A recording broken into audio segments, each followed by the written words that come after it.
আজ থেকে মাত্র 10 দিন আগে গত 25শে জুন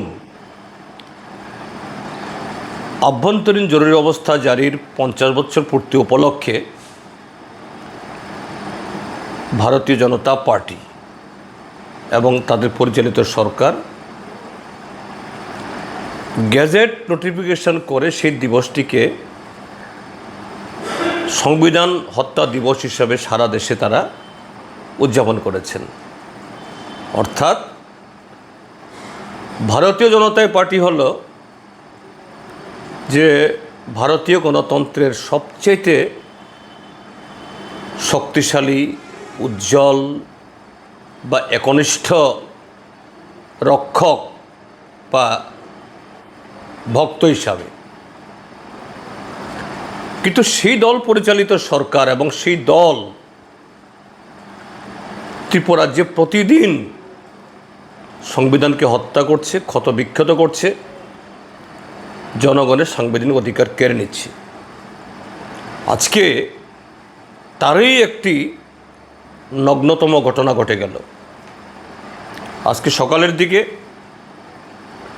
বনমালীপুর কেন্দ্র থেকে নির্বাচিত বিধায়ক কংগ্রেস দলের, যিনি বর্তমান ত্রিপুরা বিধানসভার অন্যতম একজন প্রবীণ বিধায়ক, বহুবার নির্বাচিত হয়ে সেই কেন্দ্র থেকে প্রতিনিধিত্ব করেছেন, কংগ্রেস দলের তরফ থেকে একটা ওয়ার্ড সভা করতে গেছেন। সেই ওয়ার্ড সভা বন্ডল করার জন্য বিজেপির লোক, এবং বলা হচ্ছে বিজেপির বর্তমান রাজ্য সভাপতি, রাজ্যসভার সাংসদ রাজীব ভট্টাচার্য মহোদয়ের অনুচররা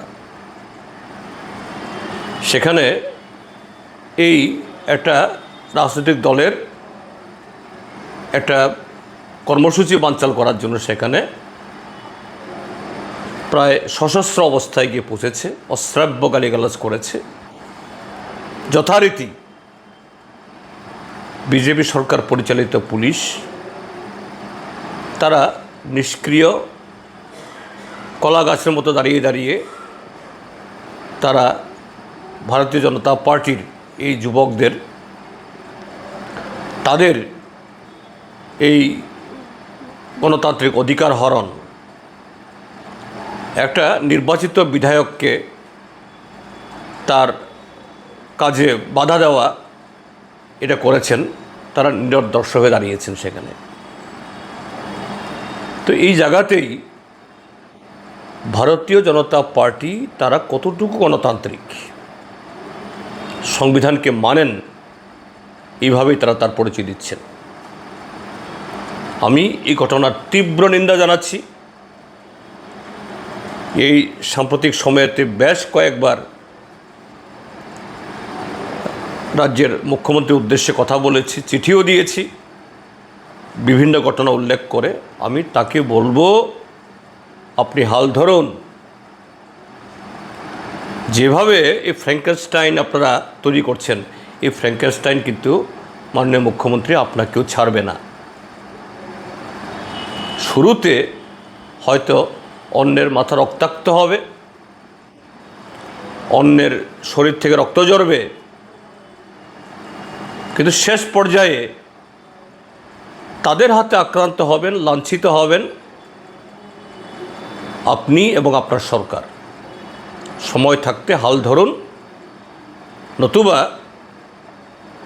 এরপরে সময়ই পাবেন না। কাজেই সারা ত্রিপুরাজ্যের গণতান্ত্রিক মানুষকে এই জাতীয় বর্বরোচিত কার্যকলাপের বিরুদ্ধে সোচ্চার হওয়ার জন্য আহ্বান জানাচ্ছি। আমি মাননীয় গোপাল রায় মহোদয়ের সাথে কথা বলেছি, তাকে বলেছি আপনার সাথে আমাদের দল ভিন্ন হতে পারে, কিন্তু গণতন্ত্র সুরক্ষায়, নাগরিকের অধিকার এটাকে অটুট রাখার ক্ষেত্রেতে আমাদের সমস্যার কথা বলতে হবে। ভোট যখন আসবে তখন কে কোন দিকে ভোট দেবে, কি হবে, এটা অন্য বিষয়। কিন্তু গণতন্ত্র না থাকলে সে ভোটের মাহাত্ম্য কী থাকবে? ভারতীয় জনতা পার্টির হাতে আজকে গণতন্ত্র বিপন্ন।